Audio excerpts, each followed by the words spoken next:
Bismillahirrahmanirrahim. Before I start, I want to praise Allah subhanahu wa ta'ala, the most merciful, the most gracious. All praises, glory and gratitude belong to Him for the works that we do. Okay, what we're going to do is, how many of you guys have done GORAP? Before, have you heard of GORAP? Just put your hands up if you have done it. Yeah? Not many. Okay. Like Brother Muhammad Hijab explained, this is just a simple method which you can, when you go home, you can do more research and shape it up how you want. So before I started Dawah, this is something that I was taught as well. How do we prove God? How do we prove He's one? How do we prove that the Quran is from Allah? And how do we prove the Prophet Muhammad was the final messenger? This is just basic way of making people understand and grasp it. Now, what is the biggest misconception that non-Muslims usually ask us about the religion? And by the way, we're going to make this interactive, so speak to us, yeah, don't be shy. You don't need to be pious today, yeah? We know you're very righteous, mashallah. Now, what is the question that they ask us? So they ask us no questions, yeah? What is the question that they want to know? What do they say about us? Islam is... Yeah. Calling for terrorism. You guys are terrorists. What else? Backwards. Huh? You guys are backwards. You guys are backwards. What else? You know, come on, I don't want to point at you. I don't want to make this hard for you guys. Maybe that Allah is a new God. Yeah, so Islam is a new religion. Sisters, the hijab, yeah? Why do you guys wear the hijab? You're oppressed, yes, sister. Islam is violence. So you have all these questions that have been asked and thrown at us, yeah? Now, if we want, we can say, you know what, okay, let's talk about why the woman has to wear hijab. Why does a man have to marry 4 times? I see the brother smiling. Don't worry, you're not going to be smiling much today, don't worry. So all these questions, we can say, okay, let's talk about this.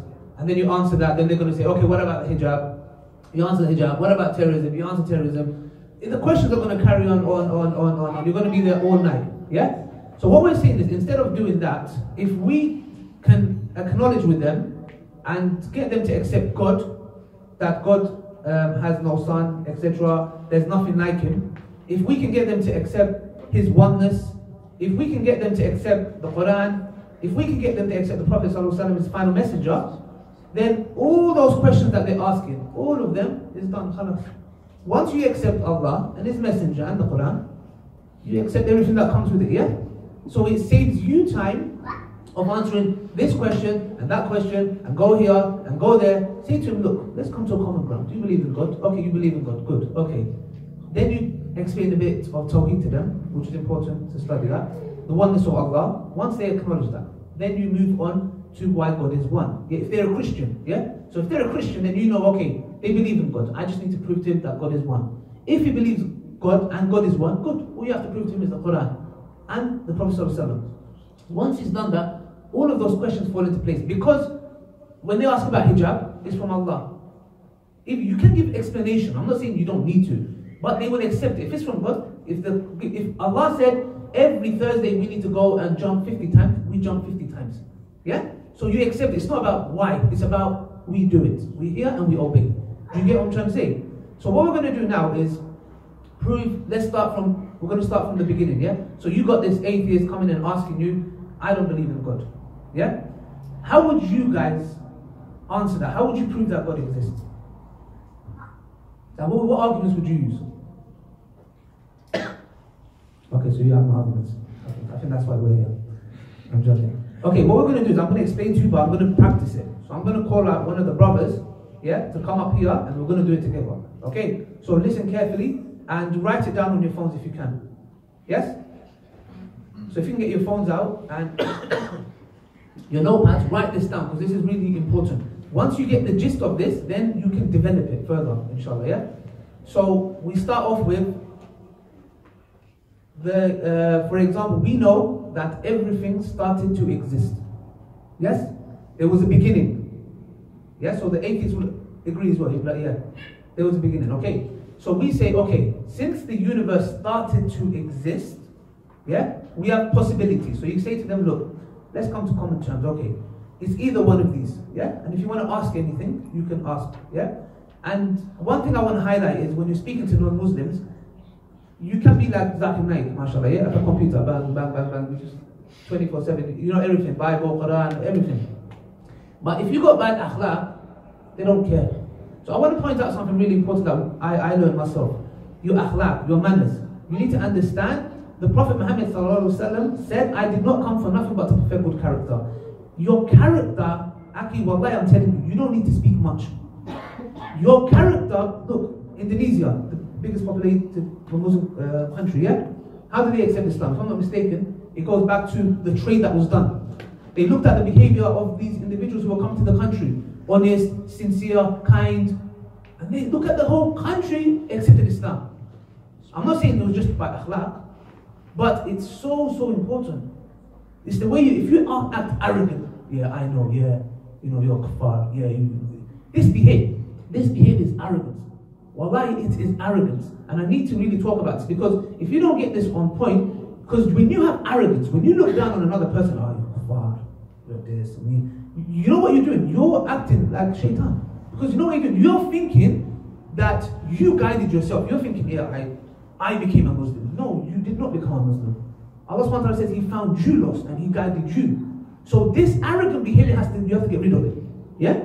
And sometimes in the dawah, what we fall into is, we have atheists. We have harsh atheists that come in, oh, your Prophet married Aisha, says, da, da, da. And what we do is we think every atheist is like this. So when I come across another atheist, I'm going, oh, okay, watch, I'm going to be harsh with him. No, this is another person. Don't think that, because we fall into that a lot. So what we do is, for example, akhlaq, manners is really important. Gentleness, kindness. This is really important because the media shows otherwise. So when they look at it, they're going to say, wow, media, this guy is such a nice person. You know, they would want to know the one you worship. When they look at your akhlaq, your behavior, they want to know your religion. What makes this brother or this sister so beautiful in character? What is it? They want to know about the one, your Lord. You know? Anyway, so what we do is we say everything began to exist, yeah? So the atheists will be like, yes, okay. We have options. It either came from nothing, yeah? You guys, your English is good, yeah? Is it good? Do you understand what I'm saying? What is nothing? Absence of something. MashaAllah, he's been watching my videos. So nothing. So either we give the person options. So either came from nothing. It's either created itself. Yeah, you know the Big Bang, they talk about the Big Bang, boom, yeah? It exploded. They say it randomly exploded. It either came from nothing. Write this down. It either created itself, it either was created, it's either infinite or chance. This is the max that they will say. And you can ask them, you say, look, is this fair? Is there anything else we can add, we can take off? They'll say, okay, no, that's fair. So we're going to go one by one, yeah? We want to reason with them. Okay, so we ask the question to our atheist friend. Can something come from nothing? Can it? Can brothers? No. Please talk to me. Okay? Why not? 0 plus 0 plus 0 cannot be 1. MashaAllah, what a beautiful brother. 0 can never equal 1. There's no ifs or buts about it. If they ask you for the definition of nothing, nothing is the absence of something. There was nothing there. Sometimes they play word games. Oh, what do you mean by nothing? It's, brother, man, nothing is nothing. You know, there's nothing. There's empty. So when they ask you what does nothing mean, you say the absence of something. There was nothing there. So he will say, you know what? Okay, that's fair. From nothing, nothing comes. So we say, look, we'll get rid of that. No problem. Okay. Maybe he will say, maybe the universe, it created itself. Can something create itself? No. Why not? It's like a mother giving birth to herself. This guy is going to give some chance to other people. It's fine. Yeah. It's like, the example that we use is, for something to create itself, it has to be there and not be there. So the example we usually give, and you can give, is you can say to the atheist, do you think my mother can give birth to herself? You say no. Yeah, that's quite scary. Yeah? My mother cannot give birth to herself. So it's impossibility. For something to create itself, it has to be there and not be there. Yes? So we will say, can it create itself? No. It doesn't make sense. Rationally, logically, it doesn't make sense. Yeah? You can't. He will say, okay, no problem. It can't come from nothing. It cannot create itself. Now the other option that they might come to atheists and say, maybe it's infinite. It's always been there. What would you say if he said that to you? If he said, there you go, come on to you. If he says it's infinite, it's always been there. Infinity doesn't exist. It's like saying I bought infinite numbers of banana. Yes. Doesn't exist. Don't use my example, I use banana. you say pineapple, I'm joking. So, infinite doesn't exist in the real world. There's no such thing as infinite in the real world. There's no such thing. In mathematics, if you said to him, write me the number infinite, what's the number infinite? It doesn't exist. There's no such thing. They have this thing like this, you know, have you seen it? It's like an 8, turn it around, yeah? They say this is infinite. It's not. You've just put a symbol on it. Yeah? It doesn't. Infinite doesn't exist in the real world. And like the Prophet gave an example, you can say, for example, something's been on, let's say biryani, yeah? Okay, I've got infinite amount of biryani. And I ate 2 portions of biryani. How many biryanis do I have left? They say infinite. How? I just ate 2. Or they say infinite minus 2. Or what if I added 2 more biryanis? How many biryanis do I have? They'll say infinite or infinite plus 2. When you come to infinite and say minus 2 or plus 2, it's a contradiction. Infinite has no beginning and no end. In the real world, show me one example of that. It doesn't exist. There's no such thing as infinite. If they come to you with this argument, say to them, look, show me infinite. Show me it physically, show me it mathematically. You can't, it doesn't exist. It's just a concept. Philosophically they use it, that's it. So, it cannot come from nothing. It cannot create itself. Infinite, yes, Baba. I have a question. Yes. That they might ask, how can God have existed? Yeah, we're going to come to that. We're going to come to that. That's a good question though, we're going to come to that. That's going to be a bit more, you need to listen carefully because it's a bit complex. So, infinite doesn't exist in the real world, yeah? Now another thing they use, which is a bit silly, is they say chance. Maybe there's a chance, yeah? So when they come to me with the argument of, Brother Ali, maybe there's a chance, maybe the infinite, the universe can come from nothing. When they go down that route, I would say, you can use this argument in a polite way. You can say, look, if you're going to go with chances, then I can say to you, is there a chance I am a blue donkey? For example. No, say the most crazy stuff you can. I will say, look, okay, you believe in chance, yeah? Chance, maybe there's a chance for this, chance for that. Okay, no problem. If I said to you, brother, let's say it's atheist, my mum is a giraffe and she lived on Mars, and my dad is a rhino and he lived in Pluto, and they met in Egypt and they got married and I'm here. He will say, no, you're crazy. I'll say, but there's a chance. Do you understand? So when you use the most crazy claim, with the most crazy, see that, look, I said to one guy, one brother, he was studying philosophy and it messed his mind. I said to him, is there a chance you know what a lamppost is? You know the lights on the road. I said, is there a chance I'm a lamppost? He goes, yes. Literally, he said that to me. I said, well, I was mind, but I said, Aki, is there a chance I'm a lamppost? He goes, maybe. See, when it comes to this, when you're speaking to somebody who's talking like this, don't waste your time. Because seriously, you can't get nowhere. For someone to believe I'm a lamppost, yeah, maybe I'm tall, but I don't look like a lamppost. Or maybe he doesn't like me, you never know, yeah.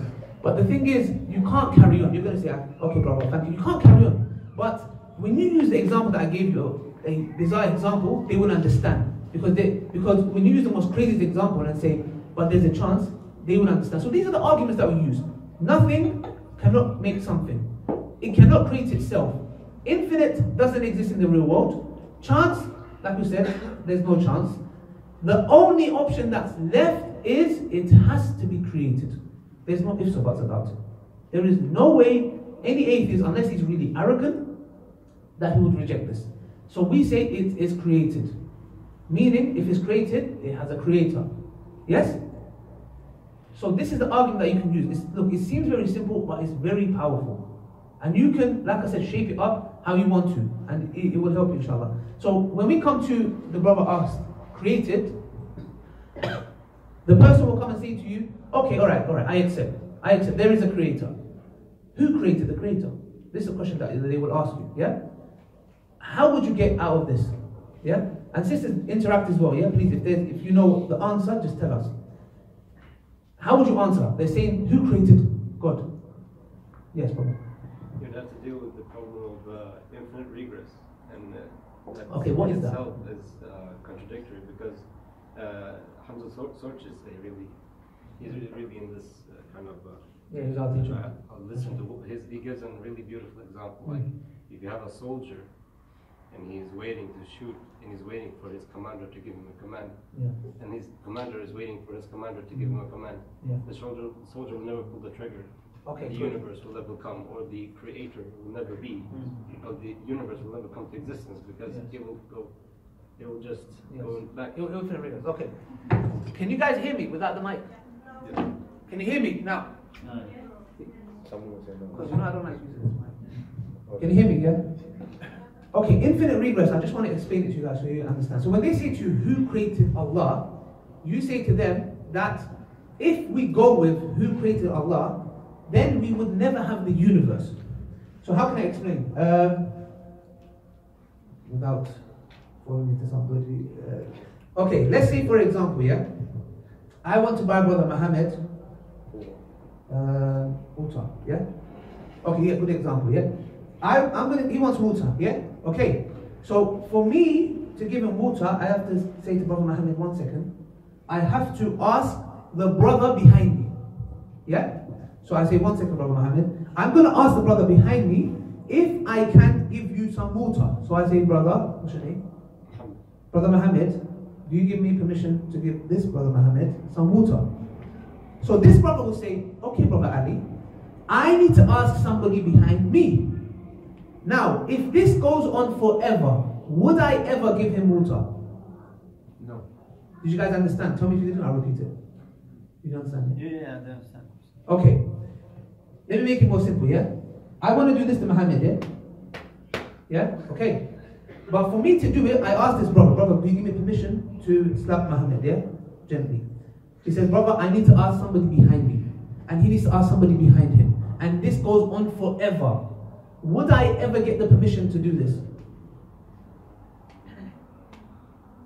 Okay. Do you guys understand? Yes. So, if you don't understand, we can recap it. Ask us again, yeah? So the question here is, if there was more than one God, the question that I need to ask is then who created that God that created that God? Then I will ask the question then, okay, there's two gods. If there's two gods, who created the second God? Who created the third God? The fourth God? The fifth God? If this goes on forever, you're not going to have anything. You're not going to have the universe, no creation. And not only that, you're going to have gods fighting each other. Because one would say, I want to make this. The other would say, no, I want to make that. Yeah? So if there was more than one God, then you will have conflict. And Allah mentioned this in the Quran. If there was more than one God, there will be chaos. Do you get what I'm trying to say? So you can't have more than one God. If you did, there will be chaos. This is in a nutshell, yeah? We have videos where we tackle this. If you watch it, you understand it better. So this is how we prove God exists and His oneness. Yeah? Once you cover these two, then we go into the Quran and the Prophet Muhammad, peace be upon him. Yes? So Brother Muhammad Hijab is going to go through how we prove the Quran is from Allah, and then I'm going to prove, after we're going to prove why the Prophet ﷺ is the final messenger, and that's the argument. Khalas, yeah? Now after that, what we want to do is, like Brother Muhammad said, write down your questions. I don't know if there's pen and paper. Is there pen and paper going on? Okay, if not, ask out loud. Yeah? If it's possible. Yeah, if it's possible, if you can do that. If you do have pen and paper, if there's anything that you want to ask, you don't want to ask out loud, write it down or somehow just find a way of inshallah getting it to us. Because we want to make this more Q&A. So any kind of question, if you say to us, okay, brother, we don't know how to answer, why did the Prophet ﷺ marry Aisha at 6? Yeah? Why this? Ask us any questions because we're here to give you the arguments of how to tackle these, inshallah. So, Brother Muhammad Hijab is going to do the revelation. Okay, so at this point, remember what we're trying to do is we're trying to break everything down for them, yeah? So the first thing you're saying, okay, you don't believe in God, why not? And then you're going through the arguments that Ali put forward, yeah? Then you're telling them why believing in one God makes more sense than believing in more than one God, like 2 or 3 or 4 or something like that, yeah? And there are rational arguments which were spoken of by Ali that make us understand this, the reason why, yeah? At this level, what you need to do now is explain to them, because they'll say, okay, but why should I believe in Islam? Why should I believe in the Quran? Why should I believe in Prophet Muhammad as the final true prophet, etc. Yeah? So here, what I usually do, I give a 5-stage, like a 5-point, yeah, argument We're going to try and make it very brief, because sometimes, I was 7 before and then it was 9 or something. So we made it smaller, because there's lots of things we can say about this, yeah? You have to understand, first and foremost, Allah subhanahu wa ta'ala has put a challenge in the Quran, okay? And the challenge in the Quran, as you guys know,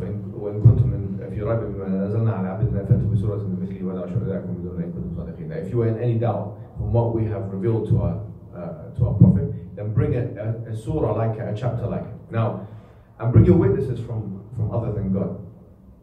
This might sound like a very subjective or opinionated type challenge, yeah?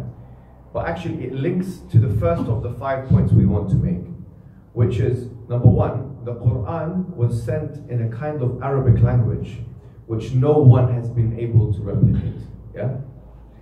The Arabic language of the Quran is what you would say in English, inimitable. So something which cannot be imitated. Someone cannot copy it. Someone cannot do it. Someone cannot come with it. Yeah? So someone will say, what is your evidence of this? How do we know this?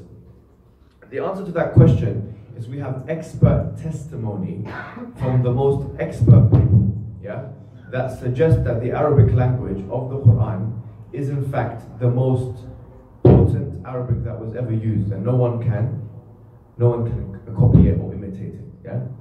And had it been imitated, then the Quran would have lost value in the beginning stages when it was in Arabia. Like we know that the people like Musaylim al-Kadhab, this person, he came and he tried to make his own wahi, he tried to make his own revelation. But the people of the Arabs of the time, which were most qualified to understand the Arabic language, yeah, they dismissed this. They realized it was something which was not comparable with the Quran in terms of Lugha Arabiya, the Arabic language, yeah. And this is what's referred to as al-A'jaz al-Lughawi, the Arabic language, the miracle of the Arabic language in the Quran, okay? So this is point number one.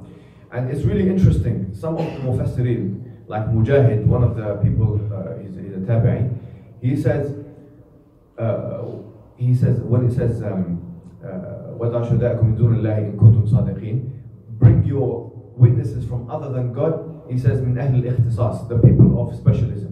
So the Arabic people, like the linguists of the time of the Prophet, whether they were Muslim or non-Muslim, yeah, they recognized that the Arabic of the Quran was something extraordinary and something inimitable, meaning you cannot copy it.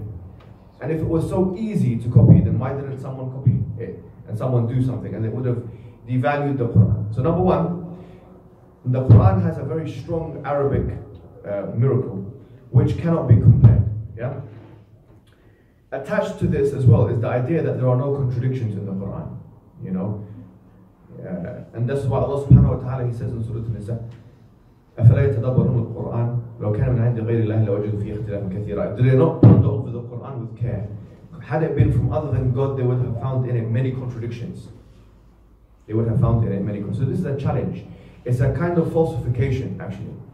Yeah, and even science nowadays is based on methods of falsification. But it's an easy way to disprove the Quran, and it's not been easily done. People try and come forward with some alleged contradictions, but they're very weak, you know. So number one, we're talking about the Arabic language, that no one can copy it, and no one can find a contradiction in it. And also that the Quran itself has been preserved, which is something quite, if you think about it, subhanAllah, it's really amazing. Because all of the ancient documents and ancient religious scriptures of the past have not been preserved. Yes? So are you guys following with me so far? Do you understand what I mean? When I say preserved, it means it's all intact. Yeah, the Quran is all one. Whereas for example, the Old Testament, the New Testament, there are different versions of that, yeah? And that shows it's not been protected, it's not been preserved, okay? So number one, we talked about the language of the Quran, and associated with it, we talked about the contradictions or the lack of contradiction of the Quran, the inimitability challenge, or the people can't copy it, etc. So this is kind of like number one. Number two, and this is where I want you to get a little bit more creative, is the structural coherence of the Quran. Means the Quran is, when you look at the Quran, it's 114 chapters, yeah? From Fatiha to Nas, this is 114 surahs. You'll find, and a lot of people have said this, the Quran, number one, was not revealed all in one go like this. It wasn't revealed all in one go. It was revealed bit by bit, yeah? So whenever someone would come to the Prophet Muhammad ﷺ and ask him a question, he would answer in the form of the Quran. He would answer in the form of the Quran, and sometimes this, you have no time, he just had to answer straight away. يَسْأَلُونَكَ عَنِ الْخَمْرِ وَالْمَيْسِرِ. They ask you about gambling and drinking and gambling. So he had to answer straight away, and it was Quran. So he didn't have an editorial process. He couldn't go back to the drawing board and say, okay, I'm going to put this here and this there. It was literally what you call spontaneous. It happened all in one go, just like that. People will ask him, he would answer. Ask him, answer. So it was what you call circumstantial revelation. It happened according to circumstance. Now, if I ask you guys, there's 114 chapters. Put your hand up. Give me two numbers which are next to each other from 1 to 114. Give me any two numbers you want. Give me two numbers. 5, 6. 5 and 6. Okay, good one, yeah? 5 is Surah Al-Ma'idah. 6 is Surah Al-An'am. Yeah? If you look, let's look at Surah Al-An'am for a second, yeah? I just want you to imagine this with me for a second, yeah? Surah Al-Fatiha, how does it start? Come on. Yes.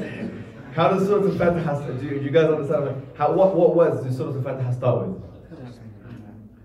What word? Alhamdulillah, yeah? Okay. Surah Al-Fatiha starts, Alhamdulillahi Rabbil Alameen, yeah? It's chapter 1 of the Quran, yes? It's the first chapter, yes? Okay. You go 7 juz. Now we're going, jumping 7 juz. What do we have? We have Surah Al-An'am, chapter 6 of the Quran. Now, how does that start? How does Surah Al-An'am start? Alhamdulillah alladhi khalaqa Samawati wal ard, ja'ala dhulumati wan nur. So it starts with Alhamdulillah. Now we want to jump another 7, okay? We find ourselves Surah Al-Kahf. How does that start? It starts with Alhamdulillah again, yeah? So we're going 7 by 7 by 7 and we're seeing what? Alhamdulillah, Alhamdulillah. Now we jump again, we see Surah Al-Sabah. How does Surah Al-Sabah start? Alhamdulillah. Right next to it is Surah Al-Fatir. How does Surah Al-Fatir start? Alhamdulillah. Fatir samawati wal ard. So this, by the way, you might think, so what, who cares? I'm telling you this, that everything in the Quran is proportioned meticulously. Yani everything is perfect. You might think, so who cares? I mean, what are you talking about? Say, this is something, how could someone think about doing this whilst being asked a question at the same time? Yeah? Someone's asking you about drinking, gambling, but I'm going to make sure that every 7 juz, I'm going to start the book, the surah with, for example, Alhamdulillah. Because you said 5 and 6. The reason why I gave you this example is because he said 5 and 6. If he said any other numbers, I would have given you any other example. Yeah? The Quran is so structured in a meticulous way. Yani every beginning of the surah is tied with the end of the surah. And the end of the surah is tied with the beginning of the next surah. And it goes on like that, like a chain until the end of the Quran.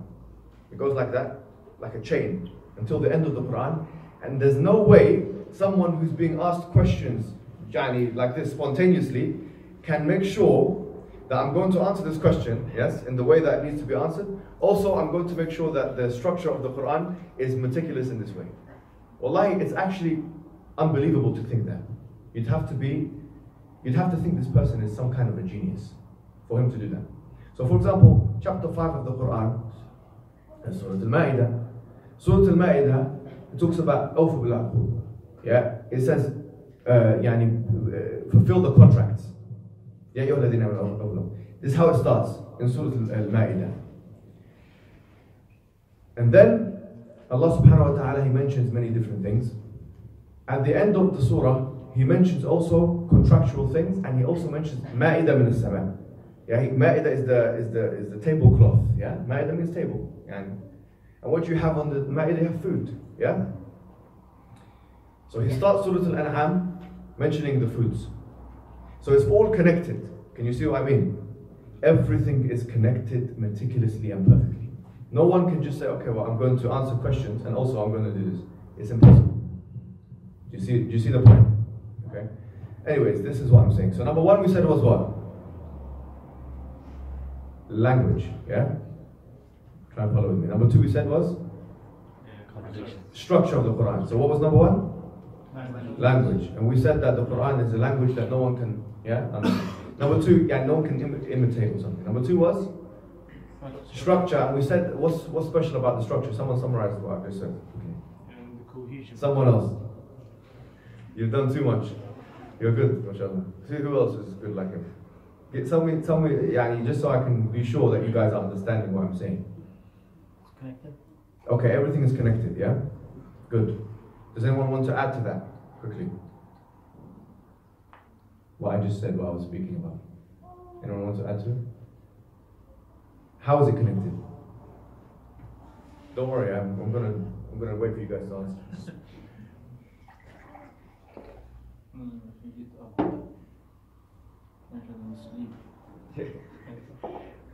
How is it connected? How do we say it? How? In what way is the Quran connected with each other? The beginning and the end of surah. Yeah, so the beginnings and the end of the surahs are connected. And why is that something a Christian or a Jew says? So what? Because the Prophet Muhammad, when he spoke to people, it was like spontaneously. Yes. So he couldn't have made it up like that. He couldn't have made sure that he is going to speak to people in the same time, yeah, that it was going to be appropriate context for them. And at the same time, it was going to be connected in that way. Because for him to have done that, it would be incredible. It would be impossible. He'd have to know the future, actually, yeah? And talking about knowing the future, let me give you an easy one, yeah? Number 3, and so we said number 1 was? Language. Number 2 was? Structure. Number 3 is predictions. Predictions, and this is very, very powerful. Wallahi, very powerful. This by itself should be enough to bring anyone to Islam. Yeah? Predictions is someone speaking about the future events. I've done, by the way, a lecture, like lectures in a masjid on this, so you can watch it on my channel, Muhammad Hijab. Literally hundreds, and this is not an over-exaggeration, hundreds of predictions of the future. Yani, let me tell you something before I begin. Let me tell you something. Have you heard of these people called Jehovah's Witnesses? Yeah. Yes. Did they come? Did they knock on the door here? Did they do that here as well? Yeah. Okay. In the UK, they knock on. They have nice attire. They knock on the door. They give these things. Okay. The Jehovah's Witnesses made a prediction of the future. Do you know what they said? They said in the year 1977, the Day of Judgment will happen. Yeah. So obviously, what year are we in now? 2017. So how many years has it been? 30, 40 years or something, yeah? 1977. Yeah, okay. They called this, so it didn't happen. Yeah? They called this day the Great Disappointment. Why? No, because it's, you say something's going to happen, you say you got this from God, yeah? And it didn't happen. This is enough to disprove a religion, actually. So how comes you said this is going to happen in 1977, but now nothing happened? That must mean either God doesn't know, or you don't know, or you're lying. That's it. Finish. It destroys the whole religion, actually, if you think about it. Islam makes a plethora, it makes many different predictions of the future. Some of them are very specific. Very specific. For example, غُلِبَتُ الرُّومِ. In chapter 30 of the Quran, it says, غُلِبَتُ الرُّومِ. The Romans had been defeated. Yeah? في أدنى الأرض وهم من بعد غلبهم سيغلبون. They were defeated in a nearby lowland, and after that, the Roman Empire, they will defeat the Persian Empire. And it says actually when it's going to happen, في بضع سنين, which means in Arabic from 3 to 9. 3 to 9 years. So it's telling us when it's going to happen, who's going to win, and where it's going to happen. And it also tells us, it says that Allah, this affair belongs to Him from before and after, and that day the Muslims will be rejoicing. Look at this very daring, confident prediction. Imagine subhanAllah, imagine if this didn't happen. 8 years later, the Romans defeated the Persians, and it's in the Western history books. They know it happened. It's in the Western history books. They wrote it down. Even in the Western ones, they wrote it down that the Romans beat the Persians. So imagine if we had the Great Disappointment as well. Wouldn't this discount Islam? It could destroy the whole of Islam. This one thing can destroy the whole of Islam if it was false. The question is, how comes not only was it true, but it was so accurate? It was so accurate. In mathematics you have something called probability theory. Yeah? Probabilistically, it's very low percent that someone can make this kind of prediction. No way. Now this is just one thing. Literally, there are tens and you can say hundreds You can say hundreds of things. Most of the countries where you guys are from, put your hands up if you're from the Asian subcontinent. Okay. Put your hands up if you're from Turkey. Put your hands up if you're from the Middle East. Okay. All of those countries, the Prophet predicted that Muslims will go there. He predicted they will go to India and the Sindh wal Hind. He predicted that he'll go to you go into Egypt, and you go into Yemen, and you go into Syria, and you go into Jordan, and you go into all of these places. You go into Turkey, Constantinople. You go into this, you go into that. How? Do you know one non-Muslim, he said about this? He said, this is like, wallah, exactly what he says, very interesting. Because you have the Roman Empire there. If you study history, you know how big the Roman Empire is, very powerful. The Roman Empire and the Persian Empire.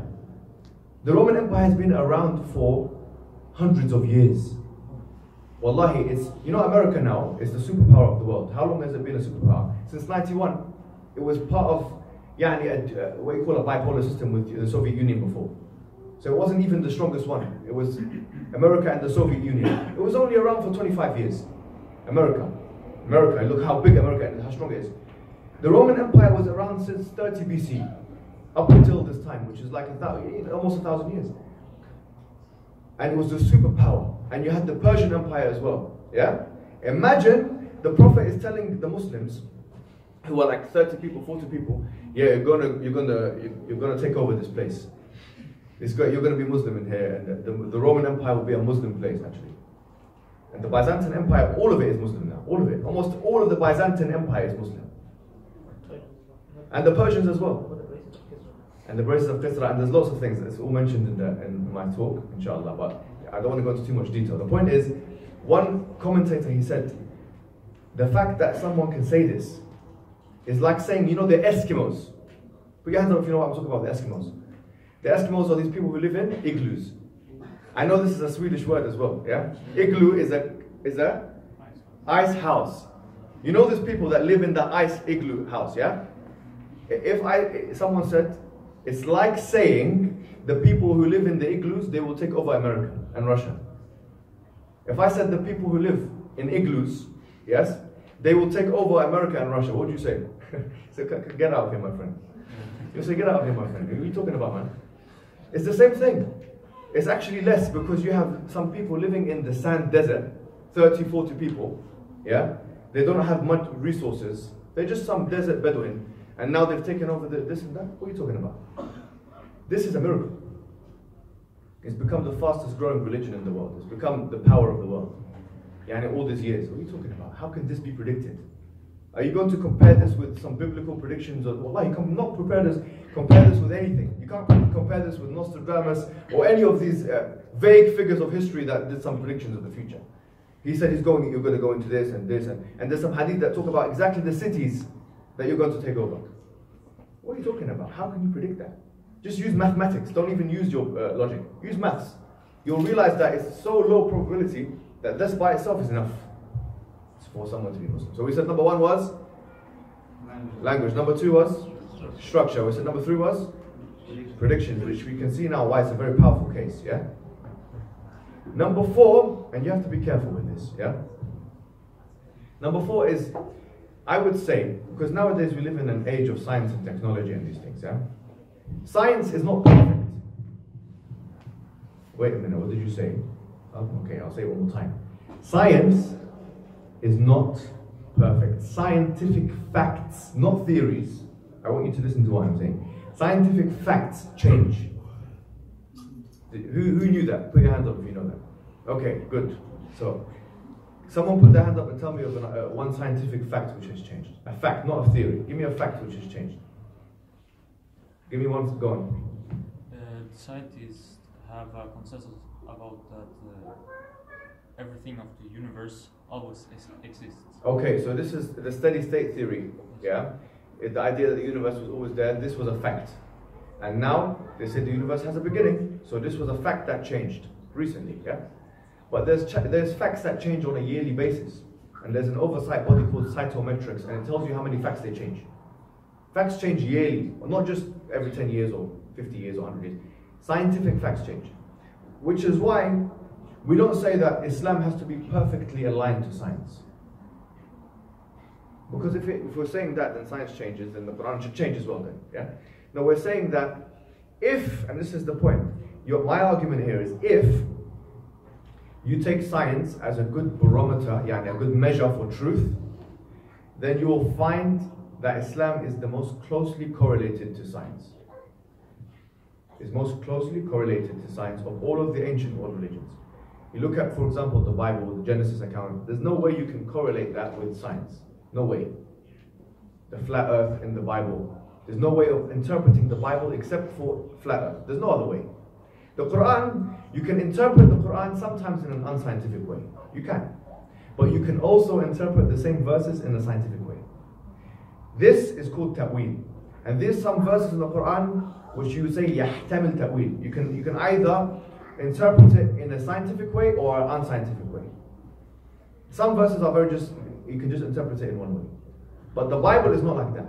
The Bible is only unscientific way, which makes it out of line with the popular discourse. And I'll give you one example.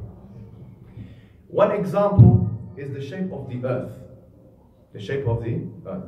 The Bible in Job chapter 9 verse 6 and Psalms chapter 75 verse 3 and Acts chapter 10 verse 11 and many different places, it says that the shape of the earth is flat.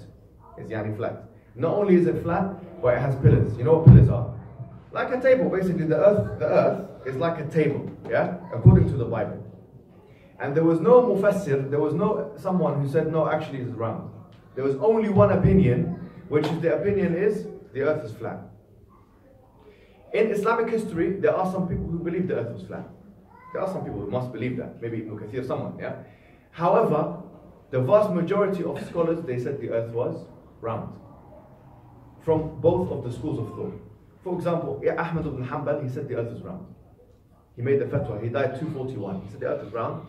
And why he said, يُكَوِّرُ اللَّيْلَ عَلَى النَّهَارِ وَيُكَوِّرُ النَّهَارَ عَلَى اللَّيْلِ, it suggests the earth is round. Because this verse in chapter 39, verse 5 of the Quran, it says يُكَوِّرُ. يُكَوِّرُ means there's revolution, there's coiling going on. And he said from that you can say that the earth is round. Ibn Hazm had the same opinion, Al-Juwayni had the same opinion, Ibn Taymiyyah had the same, all of these people had the same opinion, that the earth was round. In fact, Ibn Taymiyyah said, في كتاب العرش, he said that is ijma', that the earth is round. He said it's ijma', which means consensus. Because he said it's very, from the verses, that's the only way you can understand the verses. So here, we have people, for example, we're just using one example, because I can't go into details, but I'm going to make, inshallah, a series on this.